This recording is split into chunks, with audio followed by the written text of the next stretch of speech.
Hello everyone, I'm Brian Croydragon and welcome back to Vox Adventures. So what are we doing today? I don't know.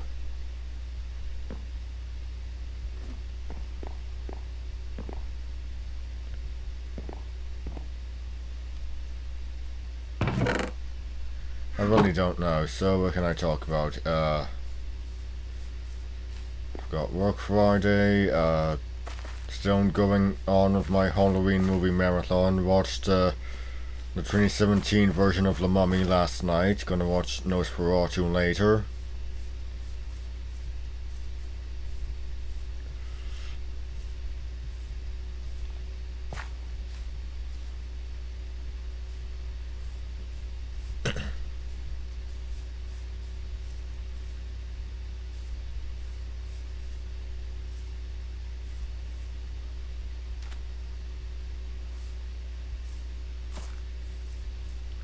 No, I'd like to write something, like Dracula.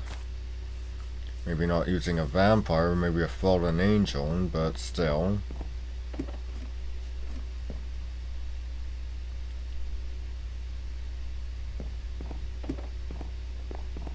You might have all but two of the characters be female.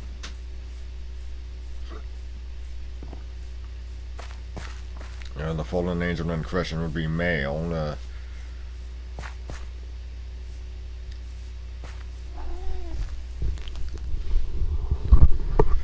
Come on, Alex.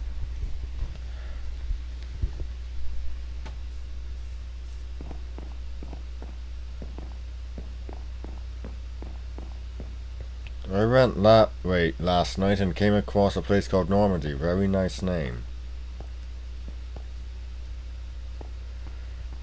I'm sure whoever owns the place is the Duke or Duchess.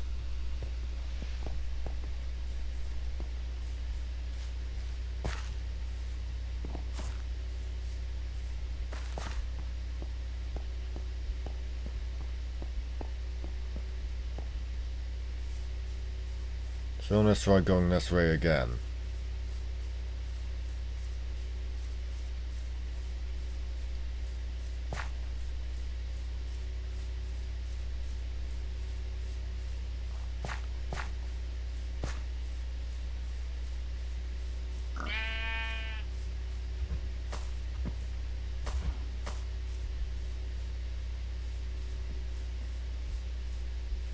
Yeah, and there's Trionis' place.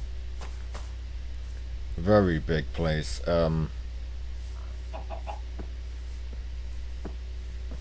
Thinking of setting this story in 2004.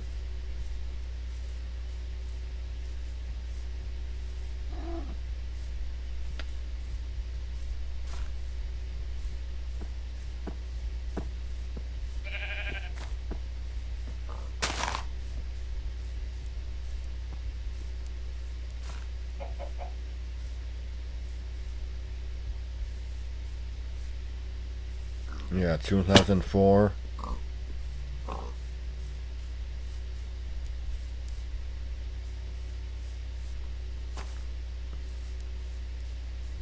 Uh, the fallen angel and Christian, who's of course the villain, will be well,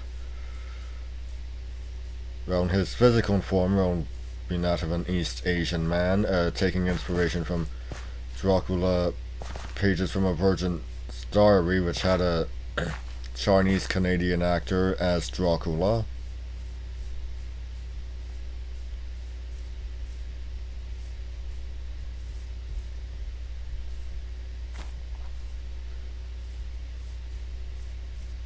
The other male character of the piece will be his hunchbacked servant,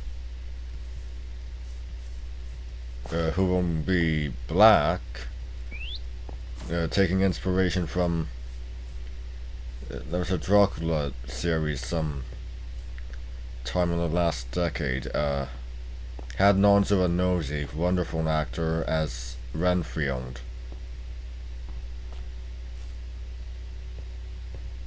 Yeah, Nonzo and Nosy, excellent actor.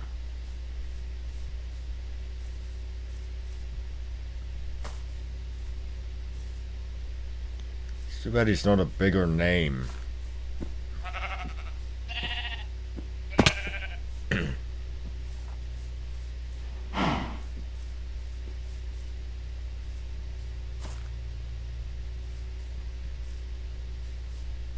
And he's appeared in two of Kenneth Branagh's movies. He was in Jack Ryan's Shadow Recruit, and he was in Cinderella.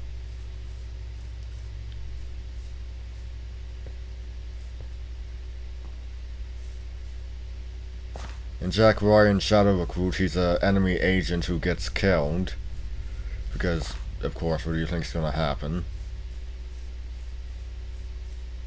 Because he attempts to kill Jack. And in Cinderella, he's the captain.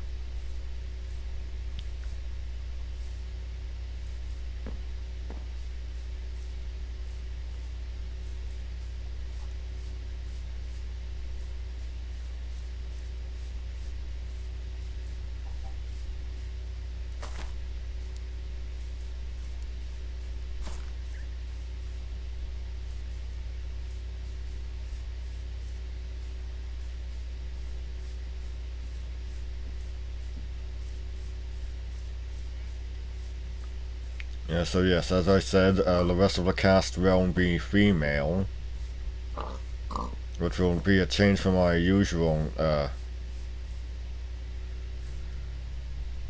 type of stories where the protagonist is male, like myself.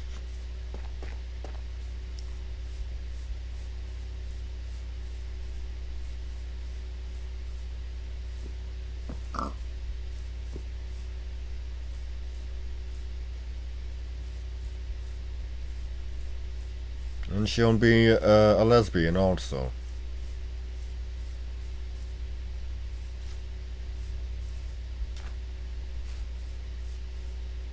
I mean, we're talking about the, I guess you'd call her the Jonathan Harker equivalent.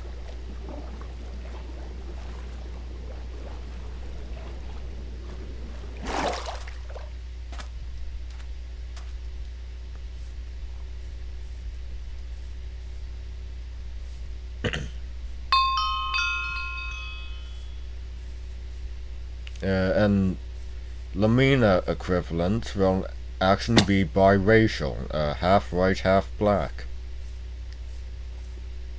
And as I'll be taking a page from the most faithful screen adaptation of the novel Dracula, which was the BBC miniseries Count Dracula from 1977. Lamina and Lucy analogues will be sisters as well. So the Lucy analog also will be biracial. The Lucy analog will be a lesbian also.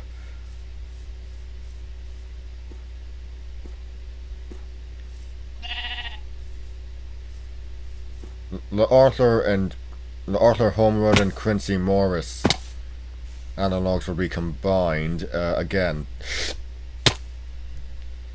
taking a page from Count Dracula, which combined Quincy and Arthur into Quincy Homewood.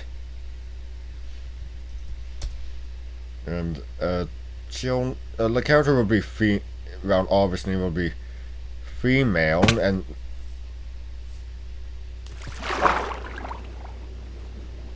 not sure about nationality yet.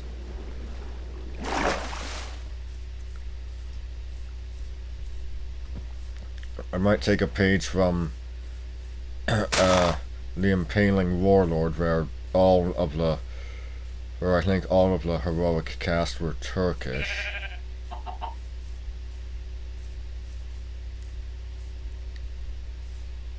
So she might be Canadian also.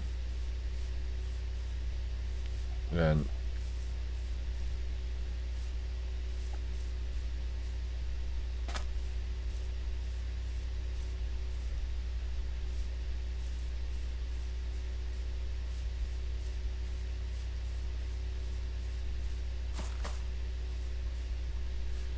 if you're wondering about that hunchbacked servant thing, don't worry, it's not going to be grotesquely enormous.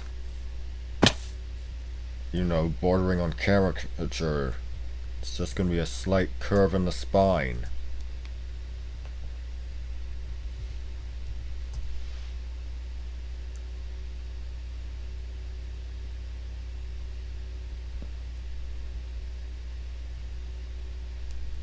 I was thinking about setting it in 1872, but that's just the Victorian era in a completely different country. That's why I went with 2004.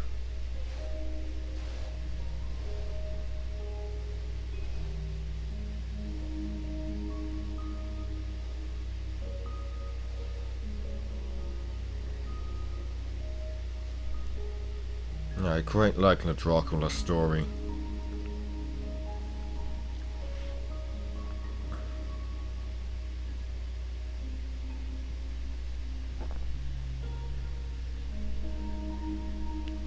The BBC miniseries Count Dracula is without a doubt the best adaptation ever put to screen. And another favorite of mine is Dracula, Pages from a Virgin's Diary. It's very interesting that it's done as a ballet.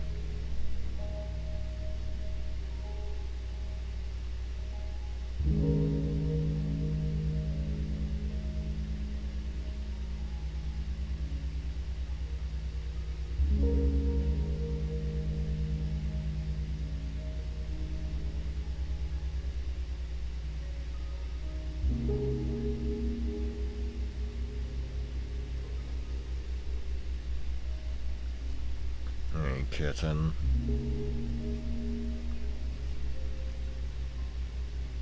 Yeah, so on Sunday I went to vote early. It's just provincial stuff. Afterwards went to the library, got Death on the Nile, read by David Suchet. Apparently there's an audiobook version read by Kenneth Branagh as well, but that's only for Audible. Isn't that unfortunate?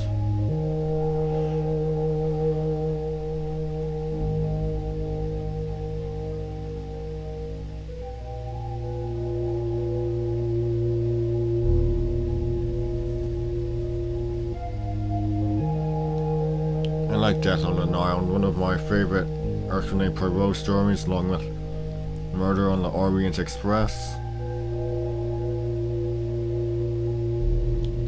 I know, cliche, but they're just really good stories.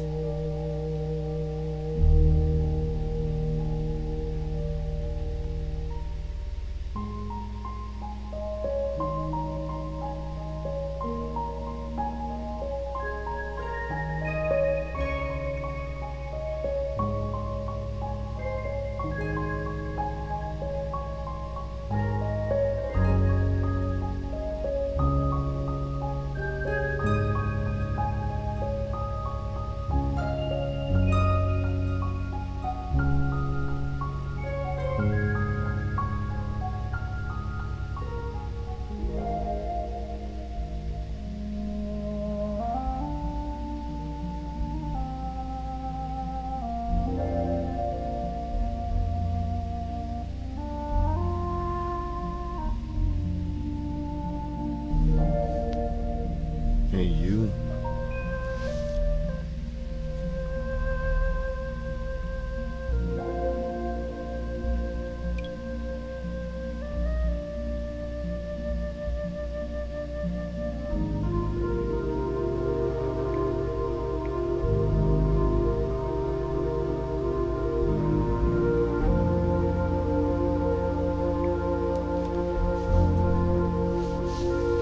Might go for a walk after lunch. Weather permitting. I've not seen anything mentioning rain yet.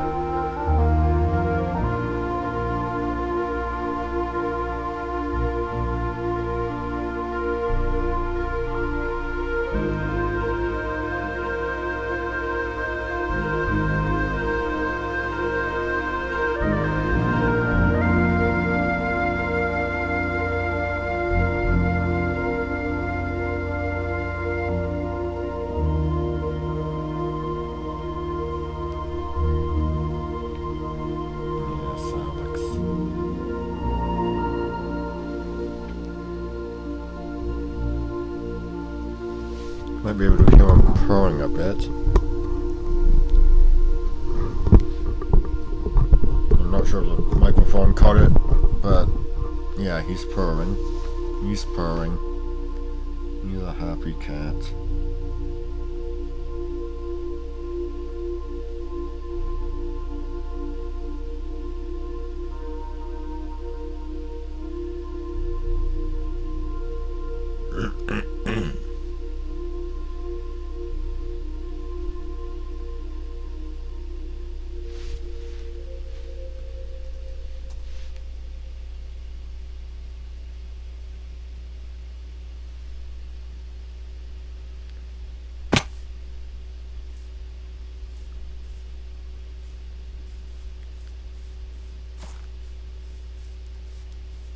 Yeah, thinking that Fallen Angel won't actually be located in China, and that's probably because with the documentaries I see of the country, of its wild spaces and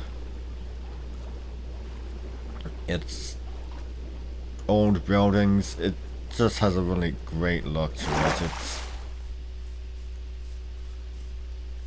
and pages from a Virgin's diary, Dracula is only listed as coming from stated as coming from the east. That doesn't really narrow it down.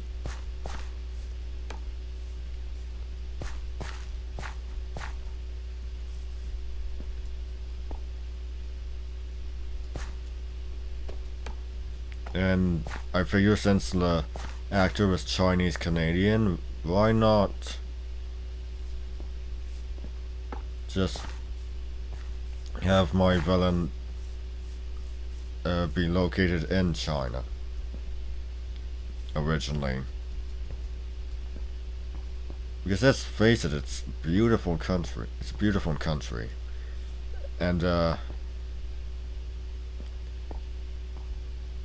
I don't know, I just feel like Transylvania's a bit... Transylvania, Wallachia, it's all a bit on the cliche side.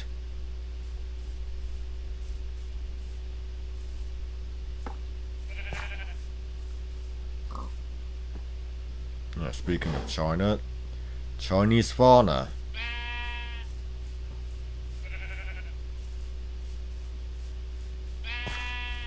Yeah, beautiful country.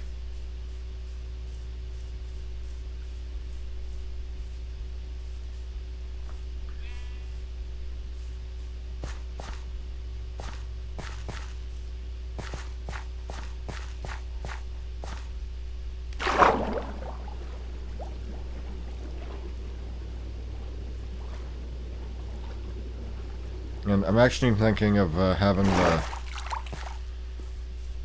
Canadian characters be from Nova Scotia. Again, that's somewhat different because I typically write from an Ontarian perspective when it comes to stories set in Canada.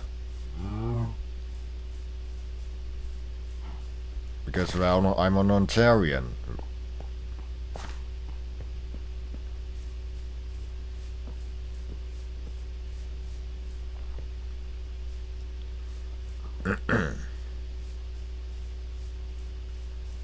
Well, the fact is, maybe not. No, right.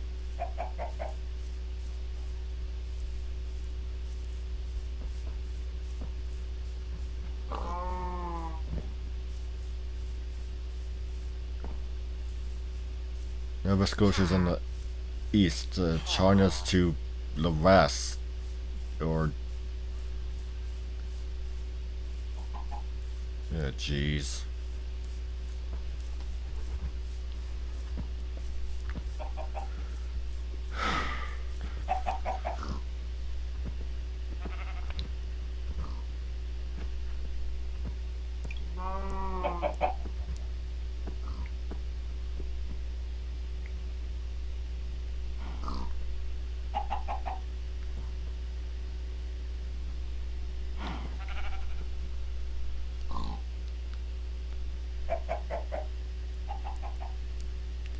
Only other story where the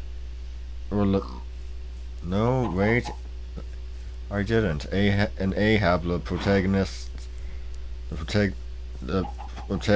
Cormac and Melusine are both from Ireland.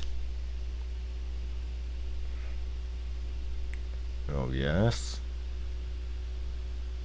Yeah, maybe Western Canada would make more sense. It's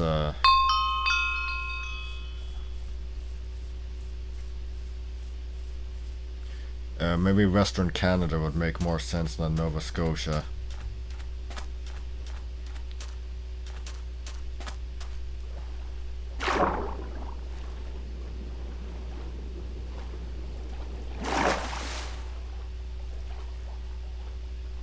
Yeah, I think Western Canada might make a bit more sense.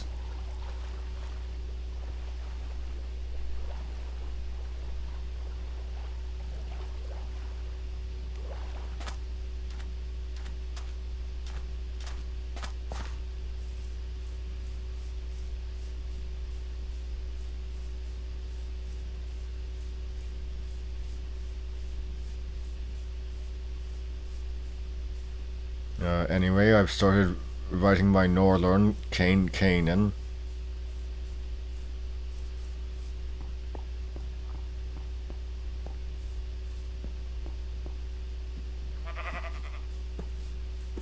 If you don't know what a Northern is, it's Canada and Alaska's answer to the Western.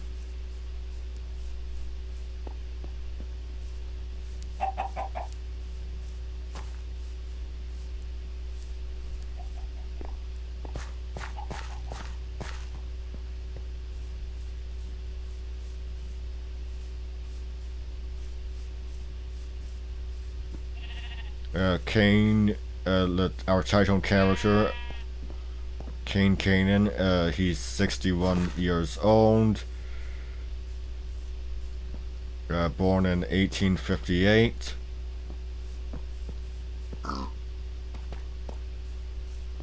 He's Algonquin, and he's a survivor of a residential school. He fought on the side of the Northwest Rebellion.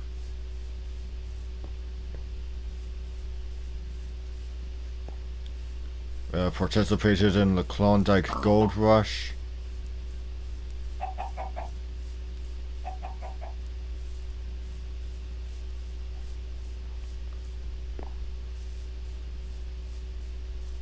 I think maybe as a guide, before finally settling in the Hudson Bay area of Ontario. His arch enemy is William French, a Mountie. And I'm actually kind of breaking one of the rules by having a Mountie as the villain. But one of the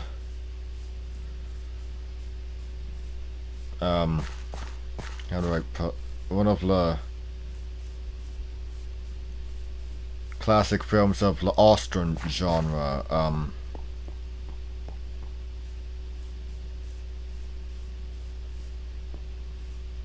can't remember its name, but Austrian, Eastern, you know, Westerns made in Germany, Russia, places like that. Turned the cowboy and Indians thing on its head by switching who was the hero and who was the villain. And since instead of a cowboy it's or such characters, it's a Mountie, I figure have the Mountie being the villain.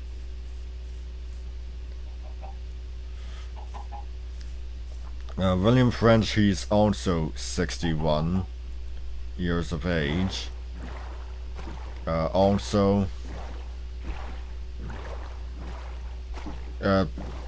he was on the side of the Canadian Army during the Northwest Rebellion. And also participated in like, oh, here we are. Here's Normandy.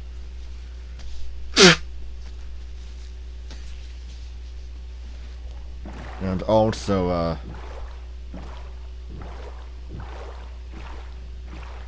participated in the Klondike Gold Rush.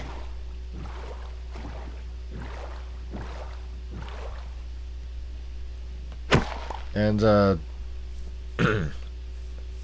I'm thinking he might not be entirely human. He might be a Wendigo. Who knows? Kane's son is half Chinese. His grandson part Hispanic. One of our neighbors is black. Another neighbor is a survivor of the same residential school and is actually a Mohawk. You've got an immigrant family from Ireland, immigrant family from South Africa. It's a pretty diverse cast. And of course you have a couple of Americans as antagonists, lower on the social totem pole than William French, and they might even be lower on the villain totem pole than French is. And the reason why the Americans are villains in this is because one of the you probably wouldn't get it in an Alaskan Northern, but being Canadian and well, you see, I'm Canadian, and well, Canadian Northerns, anxiety over potential annexation by the United States is an occasional theme. Less American villain, and they weren't actually originally supposed to be American, but then I remembered the show Dominion Creek, which I watched on Netflix. Also an example of the Northern. Pretty unusual considering it's it's an Irish production, not Canadian, not from a studio from Alaska, from the Alaska region of the United States. It's in all honesty, Northerns that aren't from Canada or aren't from creators from Alaska are kind of weird to me. Where did Jack London come from? Because he wrote two Northerns himself. He wrote White Fang, Call of LeVar.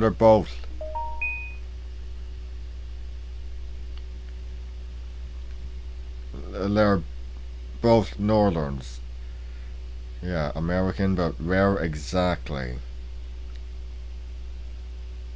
California. It's far away from Alaska as you can get. Yeah, it's weird because for a genre that's supposed to be the Canadian and Alaskan counterparts of the Western, it's weird, and it makes me wonder if these people had even set foot in those general areas before.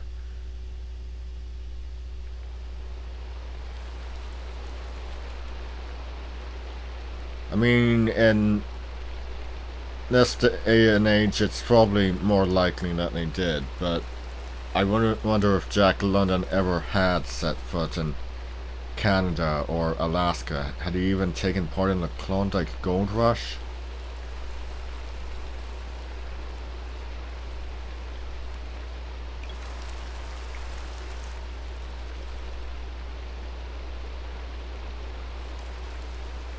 Oh, he actually did take part in the Klondike Gold Rush. Okay, never mind. Never mind. He had every right to. He was perfectly. Oh, he was perfectly.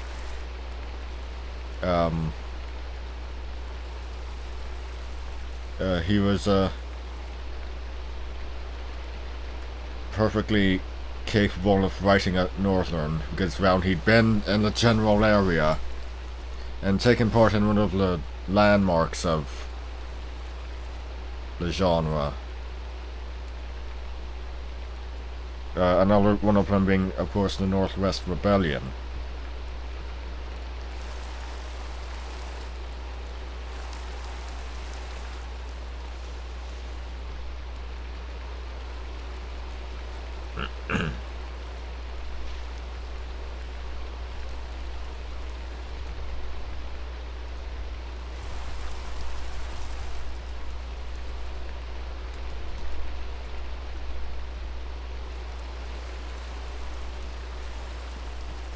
Huh.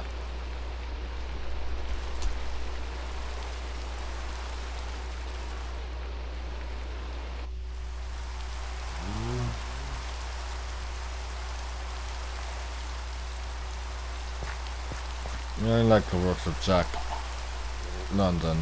Numbers are read. White Fang, Call of the Wild, The Sea Wolf.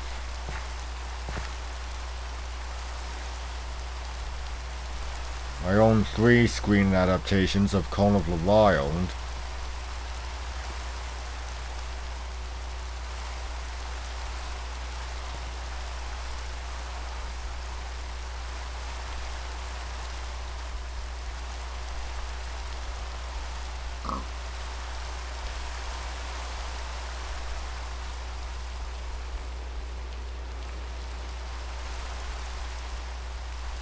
One of them is the Harrison Ford adaptation, which I actually quite enjoy.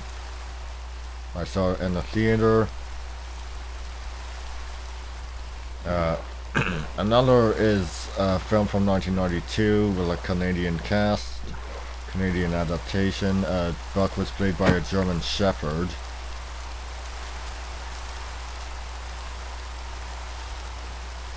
Probably because finding a dog of his actual breeding would be difficult.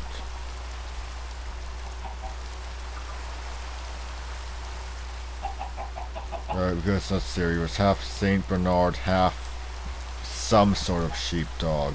I can't remember. Rough Collie, I think. And the other is animated. Done by Emerald City Productions Limited back in the 80s. Wonderful film. And it's actually very faithful. I dare say probably even the most faithful adaptation I've seen.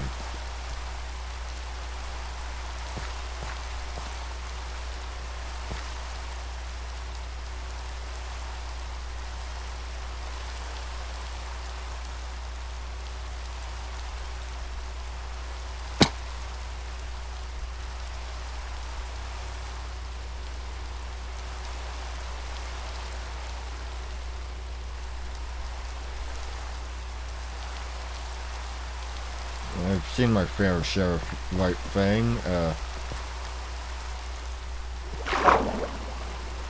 I was actually introduced to the character through the animated series The Legend of White Fang. I've got a live action TV series on DVD.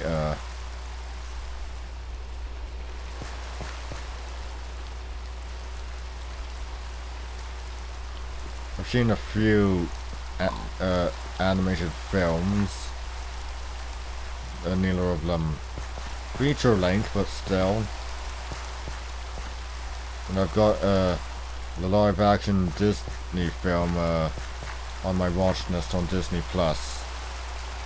You know, provided Disney Plus hasn't removed the film from their viewing. Yeah, I remember watching a documentary on the Yeti on there, and now I can't find it.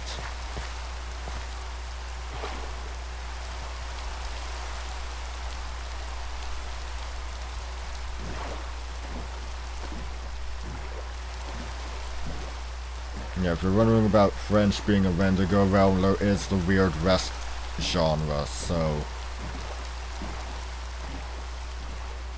not too big of a leap to figure out where I got that from, where that idea came from.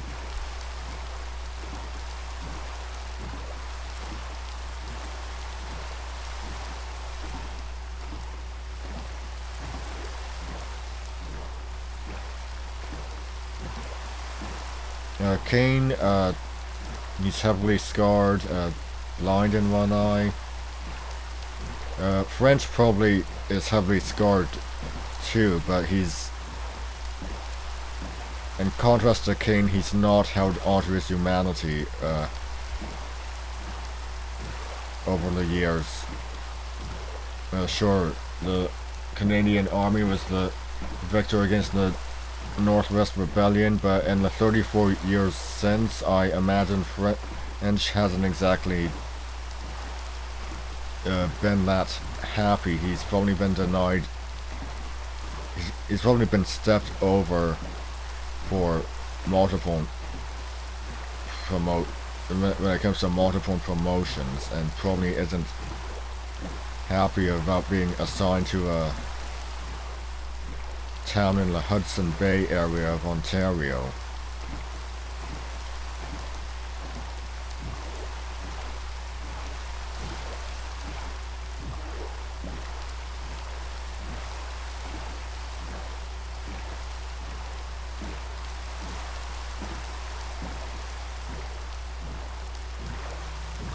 Yeah, quite a few Canadian actors in that. Yeah, I really do think that adaptation of Call of the Wild, where Buck's played by a German Shepherd, is a Canadian production.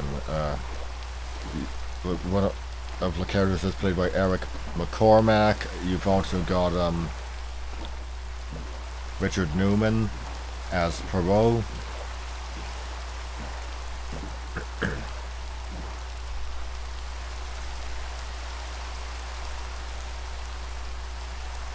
Let's just see.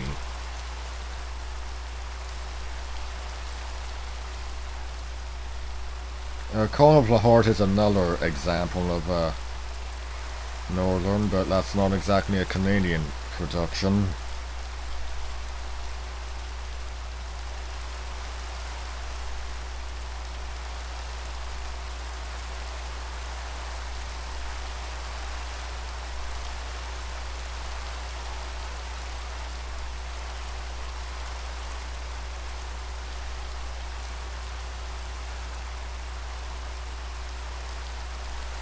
Yeah, it's a TV movie.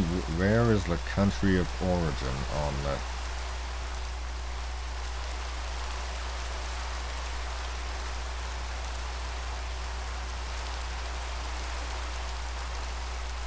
United States. Oh my God.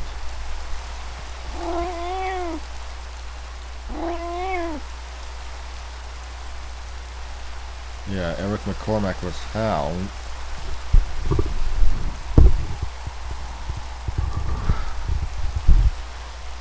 I don't know what was going on. Maybe they were just using Canadian actors because it was easier than flying American actors out. Because the filming location, one of the filming locations is listed as Quebec, so that sounds like a probable reason.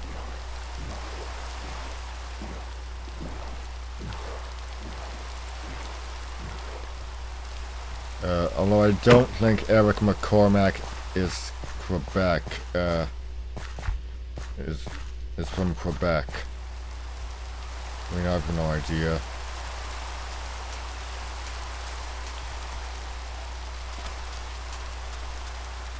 Richard Newman, I think, might be from Montreal, because I think that's where the Ocean Group, the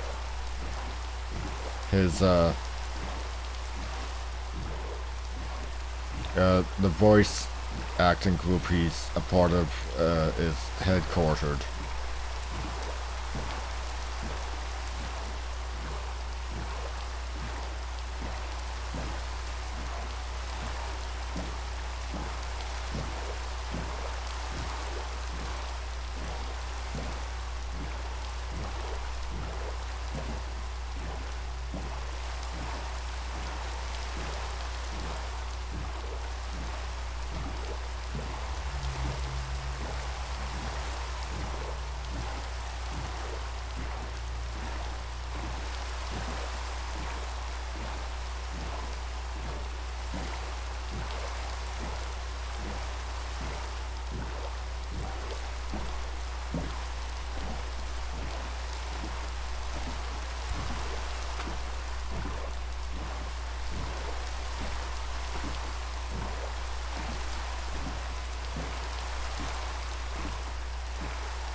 Hey! Crazy hairball.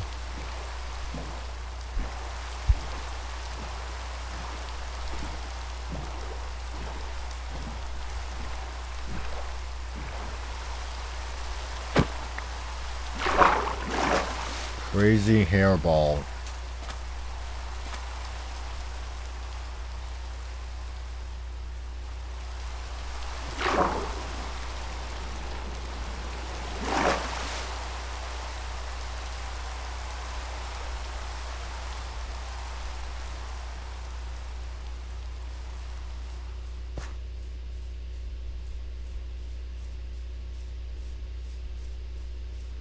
If I remember correctly, Cecil B. DeMille might have directed on Northern, but in typical American fashion,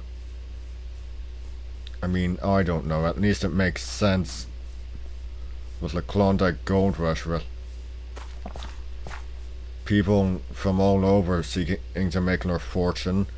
With this, whatever that film was, it doesn't really make a whole lot of sense.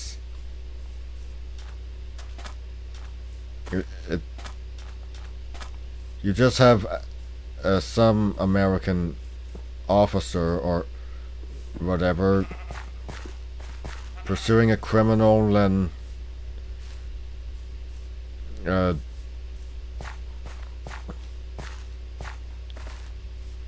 joining to fight against the Northwest Rebellion.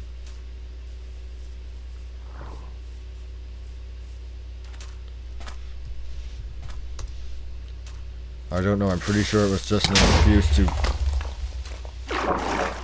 have an American protagonist in a story about one of the most important events of the Northern genre, or for Canadians.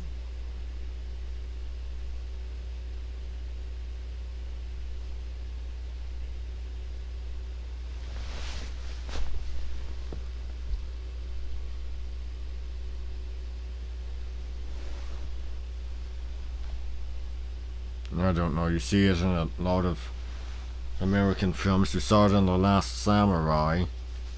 The titular Last Samurai is joined by some disgraced American soldier. Yeah, The Last Samurai and Tom Cruise's character are not one and the same. And that's a mistake a lot of people tend to make on a lot of things, like,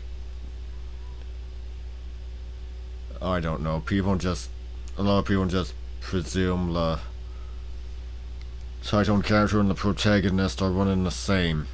What, you think the Phantom of the Opera is the protagonist, or Dracula? The Phantom of the Opera is the damn antagonist. Yeah, it doesn't look like rain, but it's a bit dark over that way, so...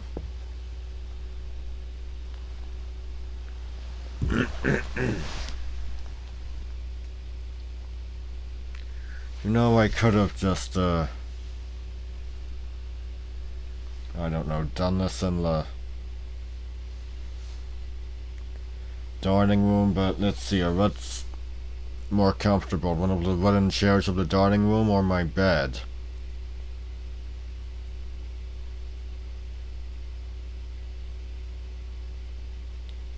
Until the desk in the den has everything cleared out from under it, I can't exactly sit in there.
I'm 5 discs in on a Death on the Nile.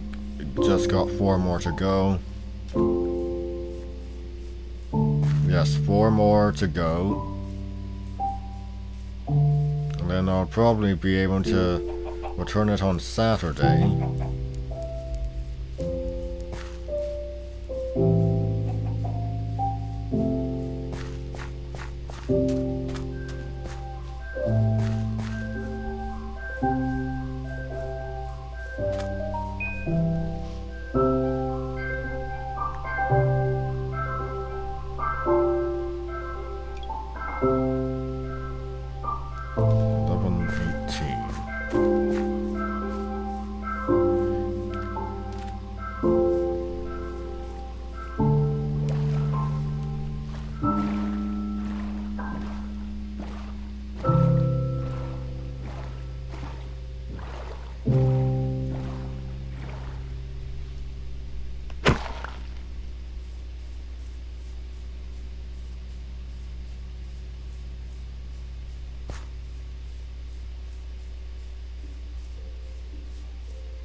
Oh, jeez.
I know, dead air, but kind of thinking about a subject. You know, I have been wanting to write something like an Irish Ivanhoe.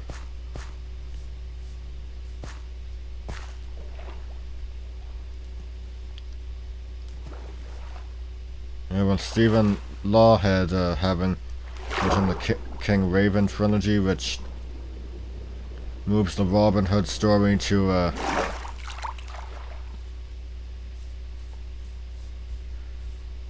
the Norman invasion of Wales. Yeah, being of Irish descent, my family's Gaelic Irish.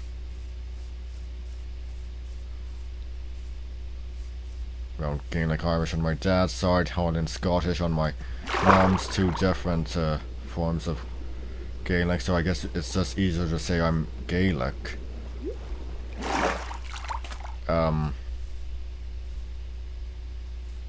Yeah, I want to do something post-Norman invasion of Ireland.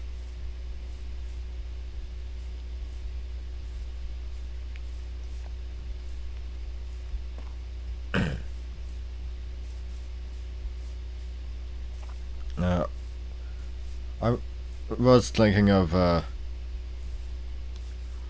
setting it during the reign of Queen Anne, but that's very post-Norman invasion of Ireland. And by very, I mean like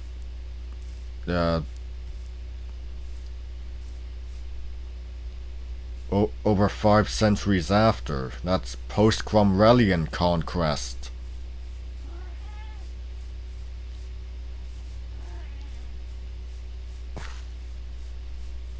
I mean, it sounds interesting, yes, but I don't know, like that gets pretty far from the original intention.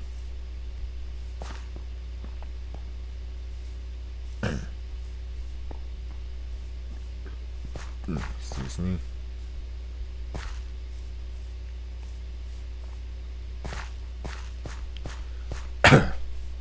Of course, the rule of Cromwell and his ilk was pretty short-lived, so don't think it would work in the same way. And let's face it, the reign of the Tudors was somewhat short-lived also. But they did end up conquering Ireland the first time, and then Cromwell had to reconquer it because, I don't know, the English really can't. They get a foothold on Ireland once, and then they really can't keep hold of it. I don't know, that might not be accurate, but they were never. If the Normans under I don't know, a bunch of English lords couldn't completely conquer it, and it took Ireland having to be conquered twice by the English, I don't know. Maybe it's just a hard place to keep a foothold on. What do you think, Alex?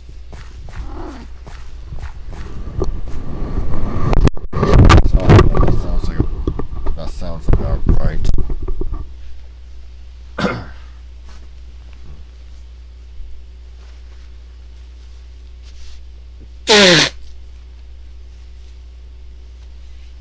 Oh god. Why did I roll that in the waste basket? I should have just...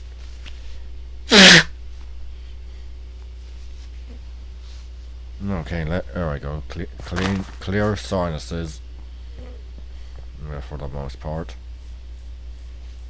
So what am I doing? What am I thinking? Well, it's either the reign of Henry III, who ascended to the throne in 1216, 41 years after the end of the Norman invasion of Ireland, or set it during the reign of Queen Anne, who ascended to the throne in 1702. I don't know.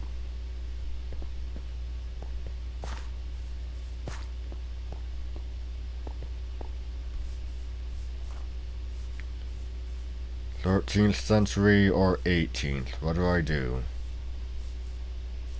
Post-Norman invasion or post-Cromwellian conquest?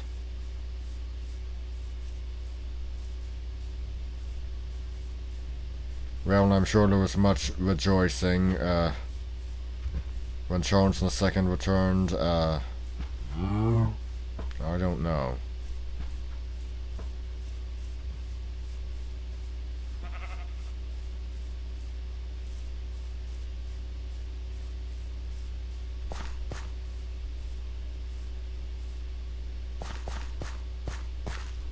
Yeah, Oliver Cromwell was a monster. He was born from the same cloth as Hitler.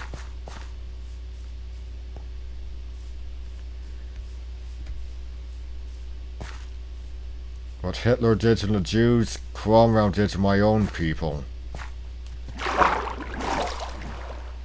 Genocidal bastards like that.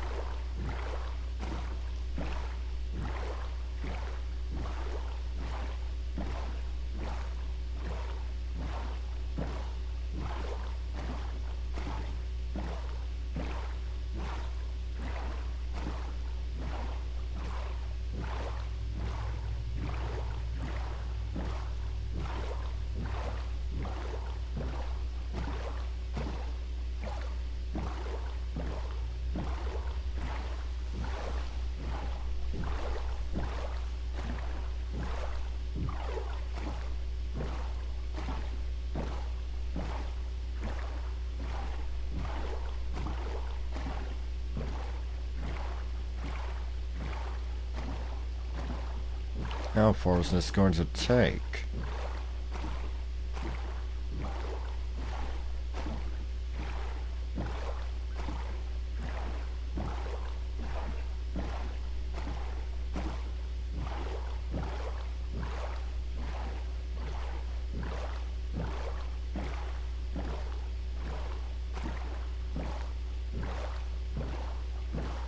Where are we exactly?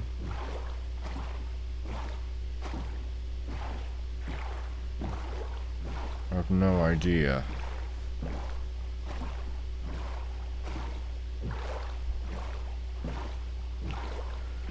I have no idea.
Oh, finally, land.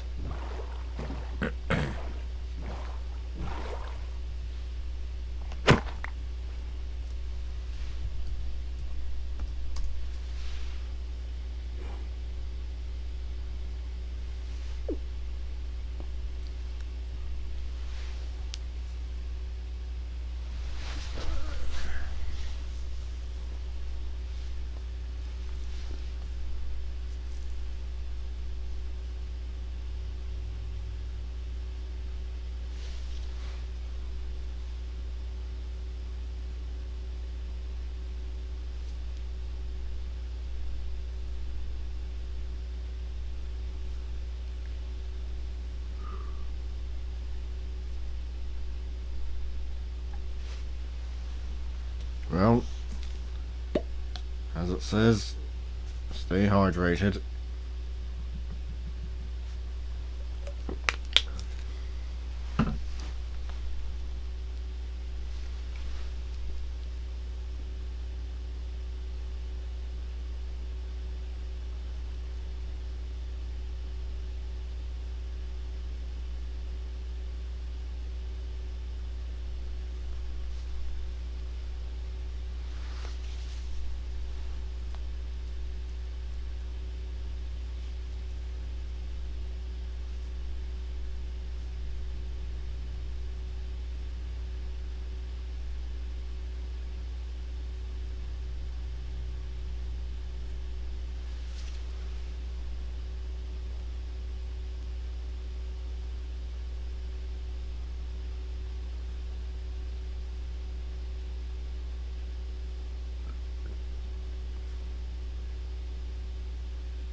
Yeah, I just don't know where to go now on the terms of subjects to talk about.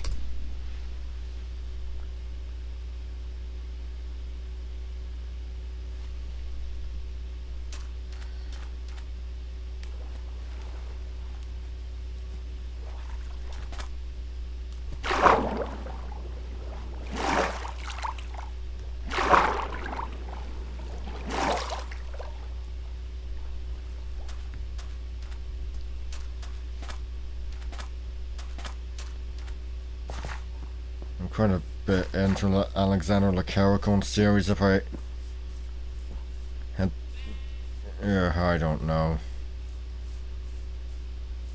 Said it during World War One. If I had still been in the planning stages, I would have said it during the reign of Queen Victoria.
If I had done it in Queen Victoria's reign, I would have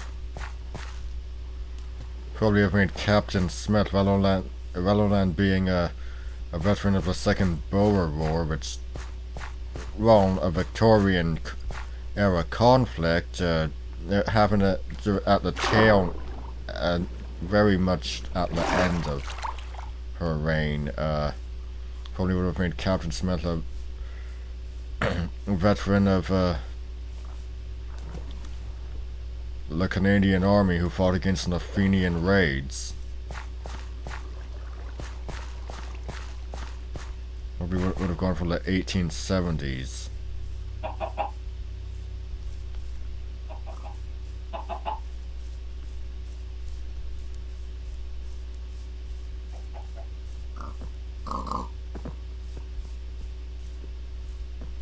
A more peaceful time. Yeah, for the most part, the Fenian raids ended in 1871, so I'd probably go for 1875. When there actually was peace in Canada. Queen Victoria wasn't dragging us into any more wars. Not that she was actually doing any leading, but her reign wasn't exactly all that peaceful for Canada.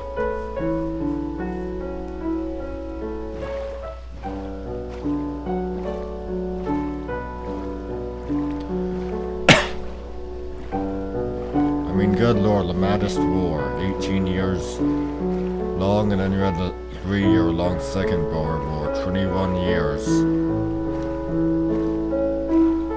In contrast, we have the 2 World Wars, and yeah, they weren't as long in comparison.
Yeah, the 1870s were very much before a lot of the more famous, well, not really. Charles Dickens was writing during the Victorian era. But then again, I think I think he was dead by 1871, so it's not like I could give him a cameo or I could have given him a cameo or anything.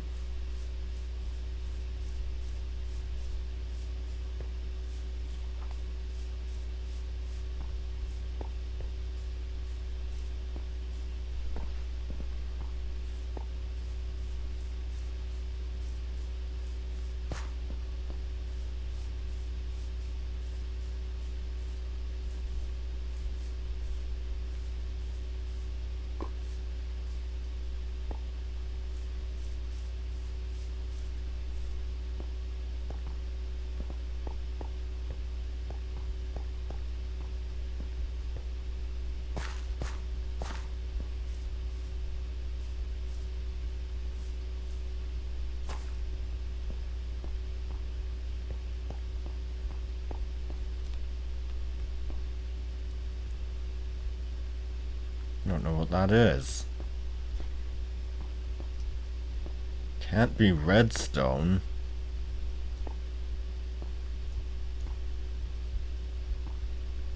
Yeah, let's just go around.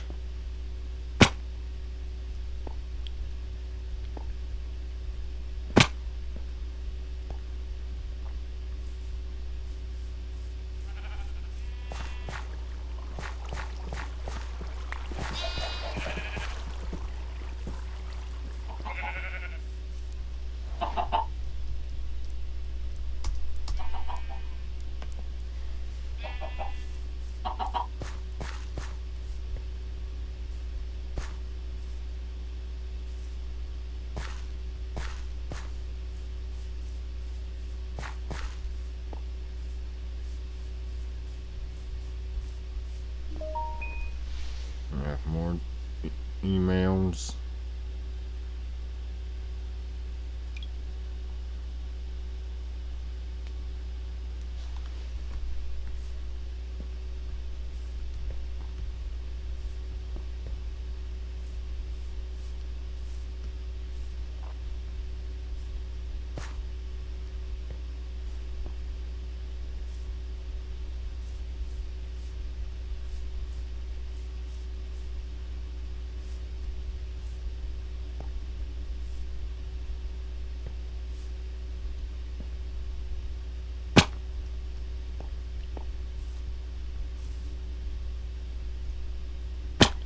Well, it was pretty much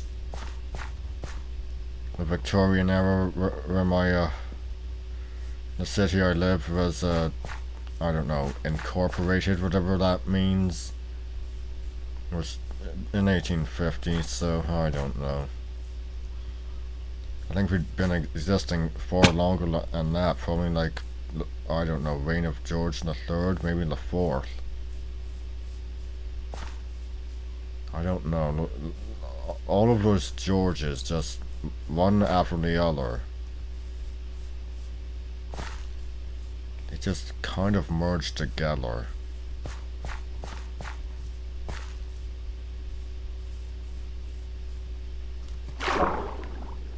I know the insane one was George the Third.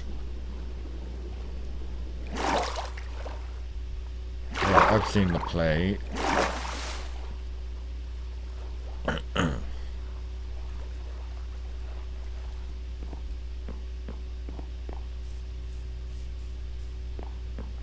Yeah, when it was, you know, when a film stage production was being shown on by the National Theatre on YouTube.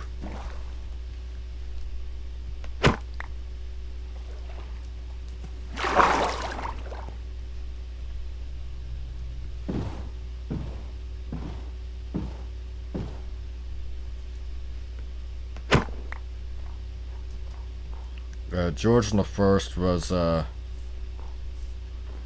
successor to Queen Anne, and I'm thinking I might make him the Prince John analog for my Irish Ivanhoe. Don't quote me on that. I'm not 100% certain.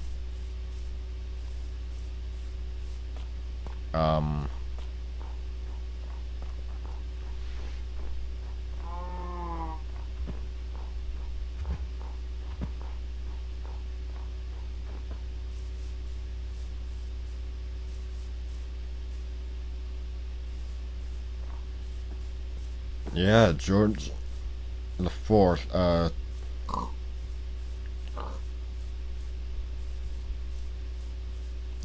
George the Second, they don't really stand out for any particular reason. I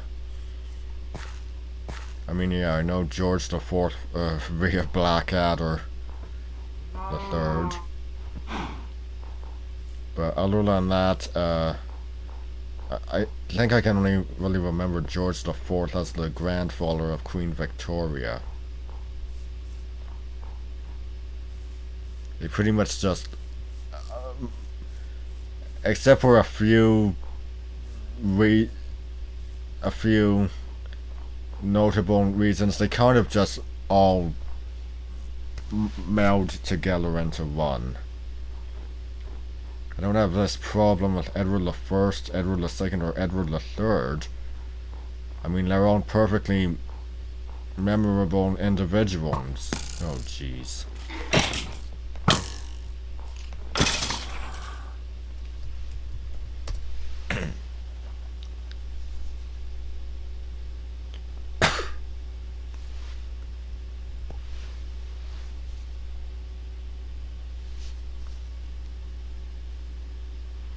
I mean, let's face it, you've got the English Justinian, a great warrior, his brave and boisterous but brainless son, and then his son, Edward the Third, who was much more like his grandfather and had a longer reign than both of them. 50 years. Edward the First was let's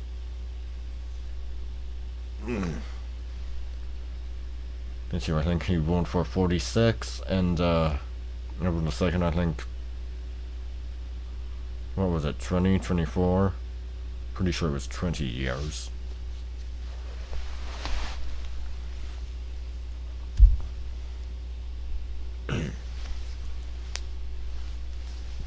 Yeah, Edward the Third was much more like his grandfather, while Edward the Second, as I said, was brave, boisterous, but brainless.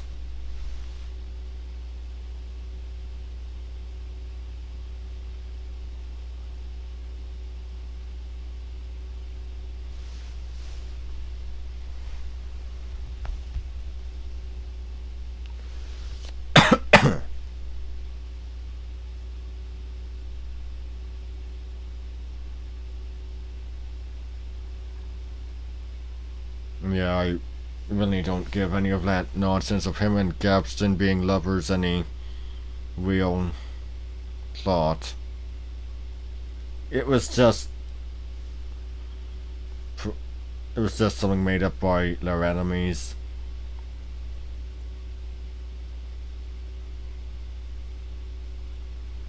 In real life, it was probably just unseemly favoritism. Even Edward the First thought the relationship between the two was unseemly.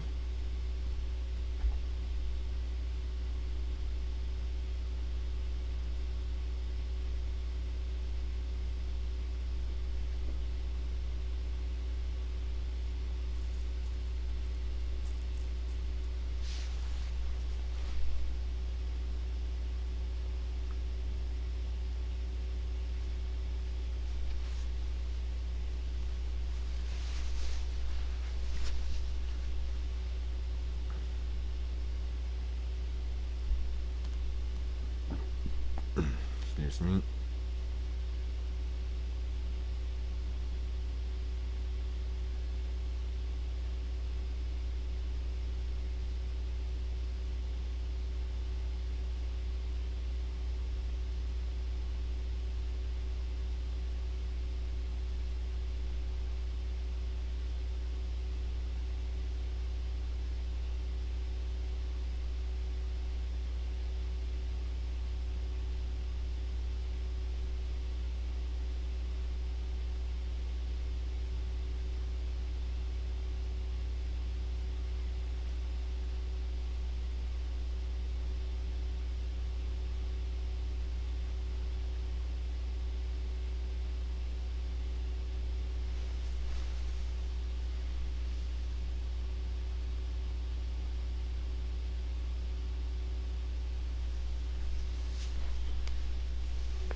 Well, back we go.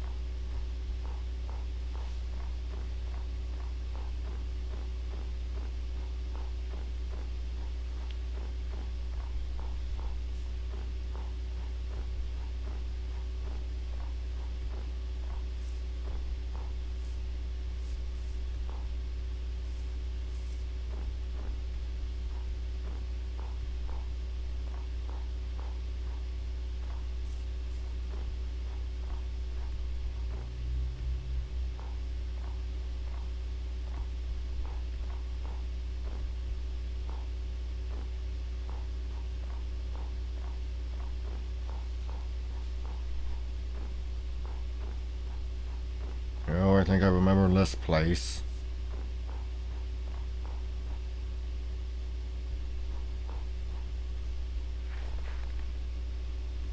Oh, God.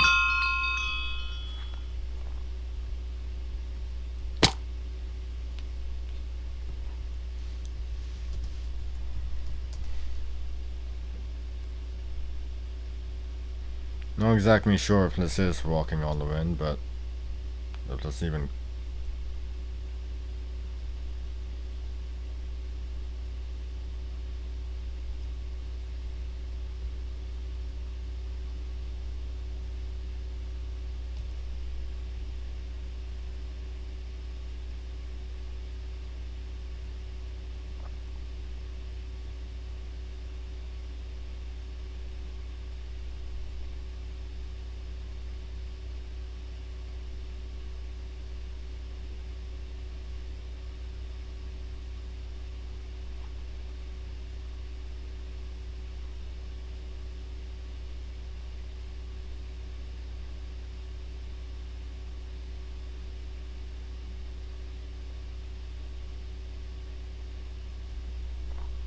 Okay, we're good, we're fine.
So how far from the edge are we?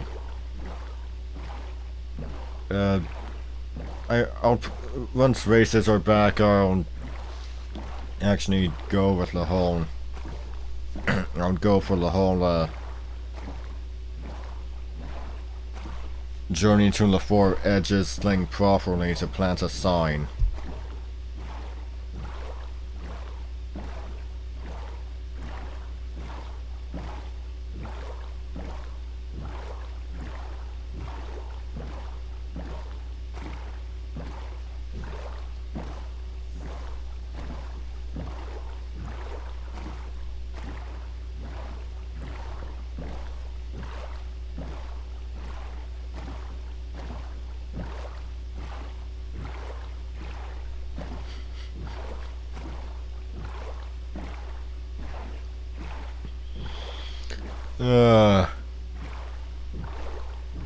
I remember when I went to the Four Corners and due to scheduling problems Sam couldn't make it, so for her I wrote down as she instructed, "Here lies Sam, she cry in corner." And for Pry, as she instructed, "Here lies Pry, cries in Spanish."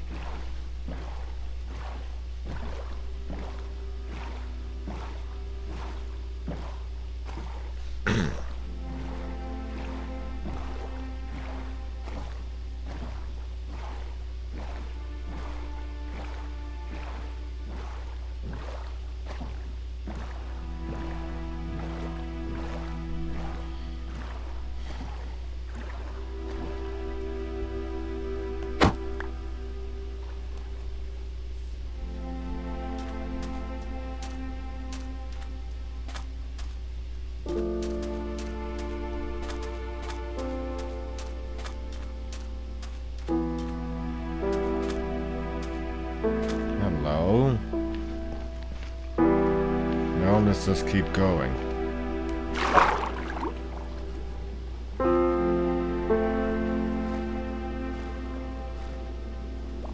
Yeah. Really, it's just right here.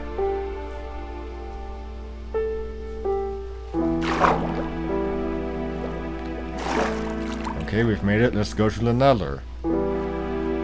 For 4 minutes.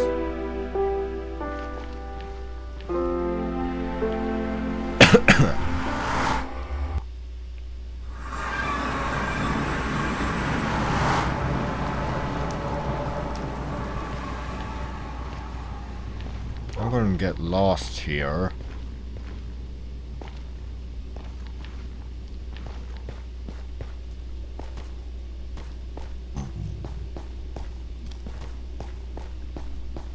I don't know, if I were to go for the reign of Queen Anne, wouldn't that be bordering the Three Musketeers era? No, that can't be right. The Three Musketeers,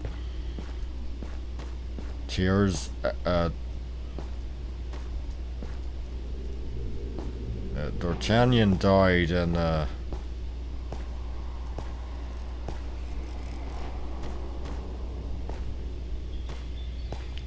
well, they pretty much, the 17th century was pretty much their time. The reign of Queen Anne is in the 18th century. What am I thinking?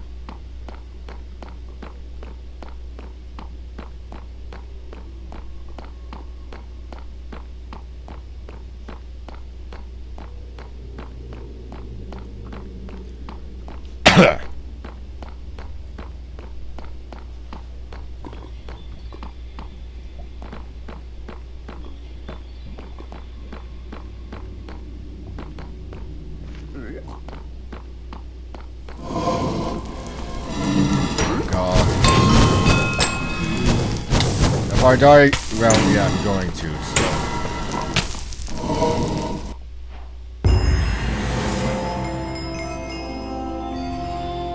Brevity is the soul of red. What the hell? No, what am I?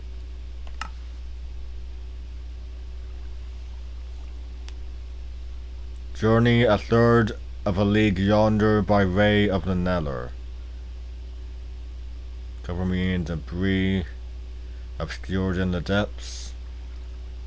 Alas, poor Yorick. Shounsini Willard. Eye of Newt into a frog. Obtained from a will-o'-the-wisp the devil's rod ember. There stands the castle.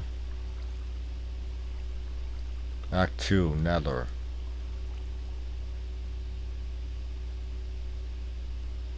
Well then, go you into hell.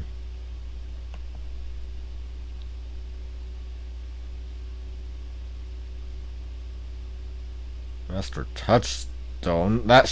Touchstone should be capitalized. Touchstone's an actual name.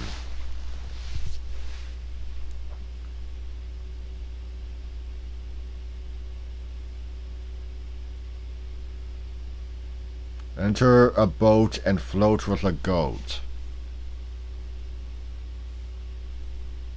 Okay. Anyway, that would be all for today. I'm Brian Croydragon signing out. Stay straight.